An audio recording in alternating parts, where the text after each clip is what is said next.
महाराजा विक्रमादित्य प्रायः अपने देश की आंतरिक दशा जानने के लिए वेश बदलकर पैदल घूमने जाया करते थे। एक दिन घूमते घूमते एक नगर में पहुंचे। वहां का रास्ता उन्हें मालूम ना था।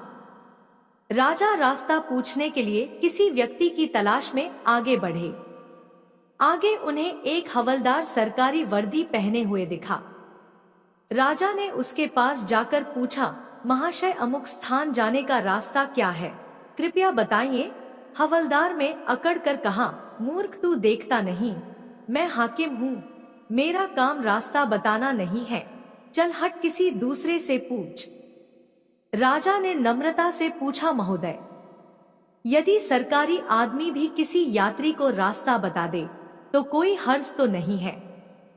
खैर, मैं किसी दूसरे से पूछ लूंगा, पर इतना तो बता दीजिए कि आप किस पद पर काम करते हैं। हवलदार ने भौहें चढ़ाते हुए कहा, अंधा है, मेरी वर्दी को देखकर पहचानता नहीं कि मैं कौन हूं। राजा ने कहा, शायद आप पुलिस के सिपाही हैं। उसने कहा, नहीं, उससे ऊंचा। तब क्या नायक हैं? नहीं, उससे भी ऊंचा। अच्छा, तो आप हवलदार हैं? हवलदार ने कहा, अब तू जान गया कि मैं कौन हूं, पर यह तो बता, इतनी पूछताछ करने का तेरा क्या मतलब और तू कौन है? राजा ने कहा, मैं भी सरकारी आदमी हूं। सिपाही की ऐंठ कुछ कम हुई। उसने पूछा, क्या तुम नायक हो? राजा ने कहा, नहीं, उससे ऊंचा। तब क्या आप हवलदार हैं? नहीं, उससे भी ऊंचा। तो क्या दरोगा है? उससे भी ऊंचा। हवलदार ने कहा, तो क्या आप कप्तान हैं? राजा ने कहा, नहीं, उससे भी ऊंचा। सूबेदार जी हैं? नहीं, उससे भी ऊंचा। अब तो हवलदार घबराने लगा। उसने पूछा, तब आप मंत्री जी हैं? राजा ने कहा, भाई, बस एक सीढ़ी और बाकी रह गई है। सिपाही ने गौर से देखा तो शादी पोशाक में महाराजा विक्रमादित्य सामने खड़े हैं। हवलदार के होश उड़ गए।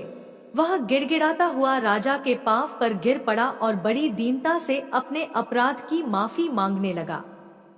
राजा ने कहा, माफी मांगने की कोई बात नहीं है, मैं जानता हूं कि जो जितने नीचे है वह उतने ही अकड़ते हैं। जब तुम बड़े बनोगे तो मेरी तरह तुम भी नम्रता का बर्ताव सीखोगे।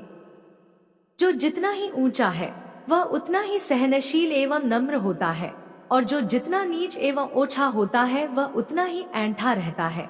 इसीलिए कहा गया है, विद्या विवादाय धनम मदाय, शक्ति परेशान परिपीडनाय, खलस्य साधोर विपरीत में तत्, ज्ञानाय दानाय च रक्षणाय। अर्थात दुष्ट व्यक्ति के पास विद्या हो तो वह विवाद करता है, धन हो तो घमंड करता है, और यदि शक्ति हो तो दूसरों को परेशान करता है। वहीं साधु प्रकृति का व्यक्ति विद्या ज्ञान देने में, धन दान देने में और शक्ति दूसरों की रक्षा करने में खर्च करता है।